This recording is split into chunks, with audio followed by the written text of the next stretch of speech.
It is my joy to share on behalf of Sister Therezinha Rasera, our 8th General Superior from 2002 to 2013. She participated before in 2 general chapters.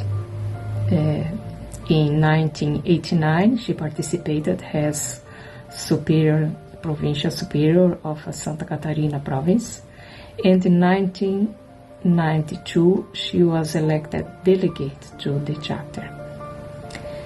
In the chapter that she was elected in 2001, she was in Curitiba, concluding her studies in psychology, and then suddenly she received a phone call from Sister Jean, who was the General Superior in that time, informing her that she was candidate and then that she was elected Superior General.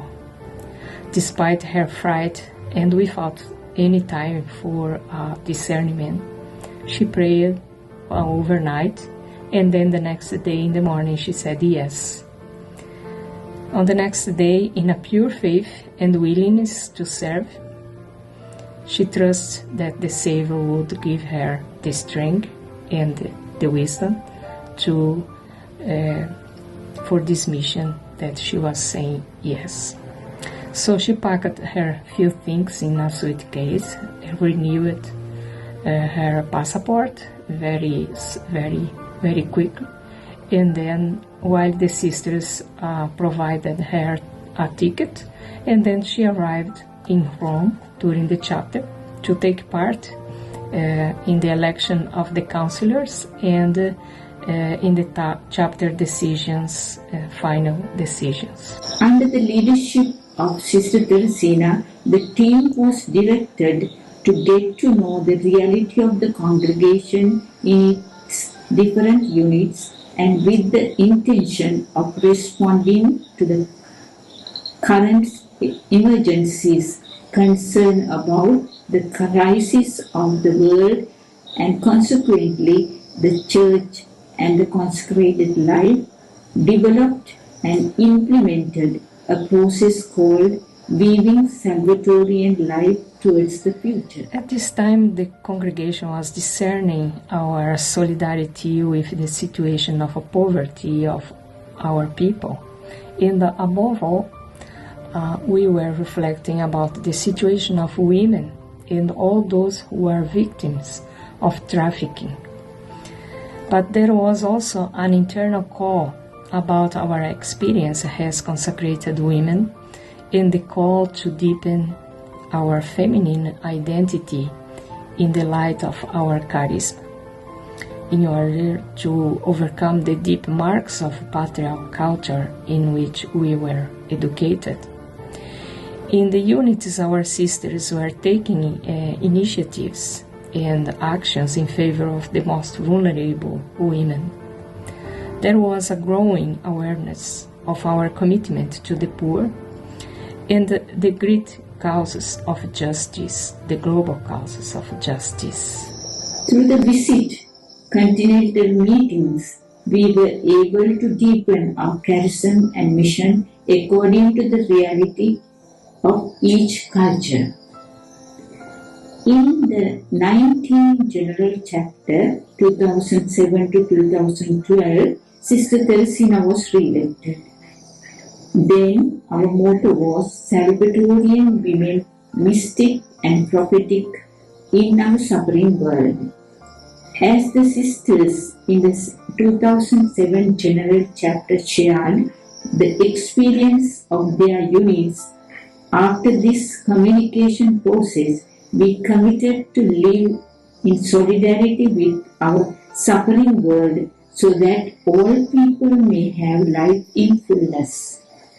With this inspiration, some specific actions were taken. We were invited to make a critical analysis of our lifestyle, our structures, and apostolic activities, in view to renew our presence in the Church and with world poorest people.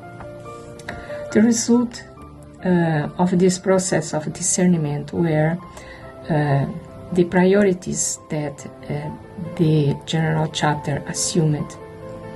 It was to deepen our Salvatorian spirituality, to live a culture of solidarity, and to have a holistic and inculturate formation for all stages of our lives as sisters. During her term of office, the biggest challenge was to discern the future of the Salvator Mundi Hospital.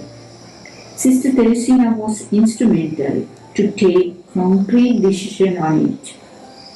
It was a privilege for the congregation that she was also elected as the president of UISJ, and she was able to direct this international team. In November 2004, the International Congress of Consecrated Life took place in Rome. In partnership with the Union of the Superior General, the theme of this Congress was Passion for Christ and Passion for Humanity. Sister Therezinha presided this Congress, in which the entire Council also took part, along with more than 800 religious from all continents. It was a very rich experience for all of us. The congregational challenges were several. In the advancing age, for example, for the large number of the sisters of the congregation, the need of providing quality of life for this specific age, the lack of formation and the appropriate preparation for them, as well as the organization of the formation plan for the young units. Salvatorian formation also for the lay collaborators, many lay collaborators, was a challenge for this time for our institutions. Formation for the management of the younger units, and the problem of self-sustainability for all the congregation, the old units, the young units, and also for the management of the generalate. So the new technologies at the service of evangelization and internal communication was also a challenge. To maintain and deepen our collaboration between units, between continents, and within the Salvatorian family appear also like a great challenge that we needed to respond in some way. So to respond those challenges, the generalate that the general chapter presented to the congregation and has a mandate of the generalate planned the actions, the international visitations, and also continental meetings, programs in the local unities, etc. And in order to balance the challenge of the collaboration within the Salvatorian family, the General Chapter approved 5 years terms of office and not the 6 years terms of office, in order that the international leaderships would hold their decisions making in the chapters and the elective events in the same year, in order to collaborate more synchronously and also to take common projects as Salvatorian family. And responding to the General Chapter mandate, in August of 2007, Sister Therezinha and her council invited all the sisters of the congregations and formandis to begin a congregational process called Weaving Salvatorian Life Toward the Future. This process I meant to involve everyone in a discernment and evaluation of our lifestyle, mission, and the organizational model at the local level of the units and also at the international level, in order to make significant changes and optimize our mystical and prophetical Salvatorian presence in the Church and in the contemporary world. This process was carried out by stages, communicated to the entire congregation, and culminated in the 20 General Chapter in 2012. As a result of this process, during this term, the second term of office, the single units and the European units have been making their own changes in order to a closer collaboration, to unite the strengths, and to continue being in solidarity with suffering world, and also to be significant to the contemporary culture.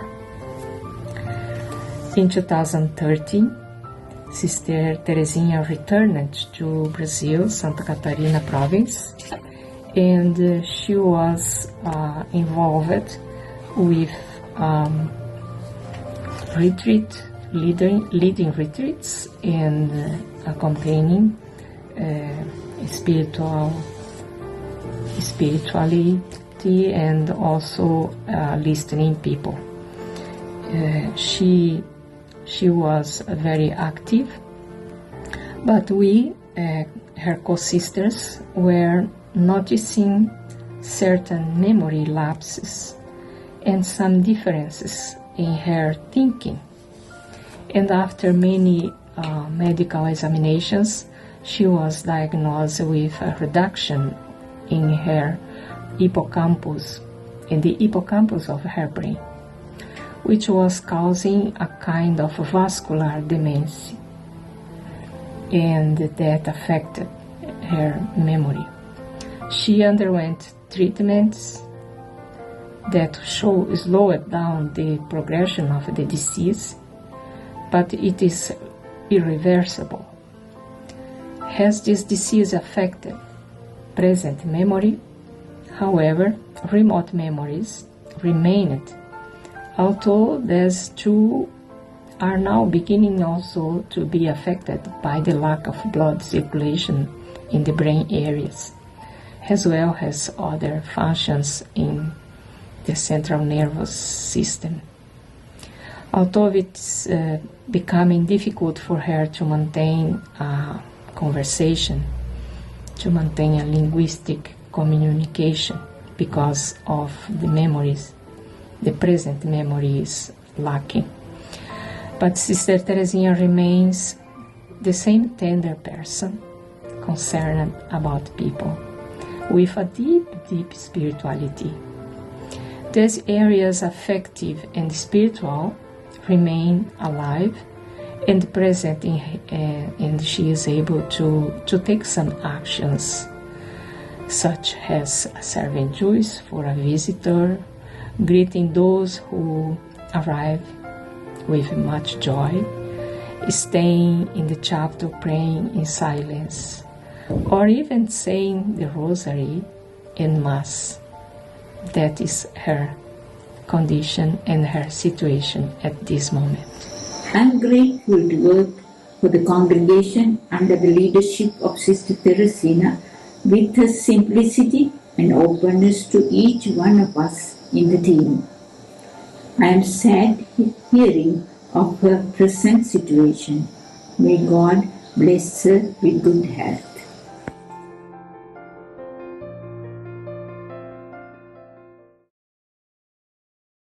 My dear sisters, I love you. I am praying for you.